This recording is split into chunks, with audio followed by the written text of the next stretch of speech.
ഇല്ലാത്തതുകൊണ്ടാണ്. അതല്ല വേണ്ട, അതിന് നല്ല നിയന്ത്രണം ഉണ്ടാവണം. അതുപോലെ ത്വകീന്ദ്രിയം ഒക്കെ അതിനെ വേണ്ട പോലെ പെരുമാറിക്കും. ഇങ്ങനെ ഇന്ദ്രിയ പഞ്ചകതുരകൻ ഇന്ദ്രിയ പഞ്ചകതുരകങ്ങളെ പഞ്ചേന്ദ്രിയങ്ങളാകുന്ന കുതിരകളെ ബന്ധിച്ചു. എങ്ങനെ ബന്ധിച്ചു? മന്ദുരാനിലയേ, മന്ദുരാനിലയത്തിങ്കൽ. മന്ദുരാനിലയാൽ കുതിരാലയങ്ങൾ. കുതിരയെ എവിടെ ബന്ധിക്കുന്നത്? കുതിരാലയത്തിലാണ് ബന്ധിക്കുന്നത് അല്ലേ? കുതിരകളെ കെട്ടുന്ന സ്ഥലത്തിനാണ് കുതിരാലയം, കുതിരാലയം എന്ന് പറയുന്നത്. ഇവിടെ ഈ പഞ്ചേന്ദ്രിയങ്ങളാകുന്ന കുതിരകളെ എവിടെയാ അർജുനൻ ബന്ധിക്കേണ്ടായത്? ഹൃദയമന്തുരാനിലയേ,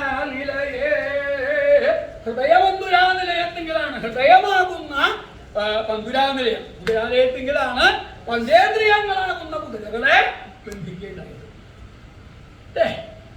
പിന്നെ എങ്ങനെയാ ഈ കുതിരകളെ എങ്ങനെയാ ബന്ധിക്കുന്നത്?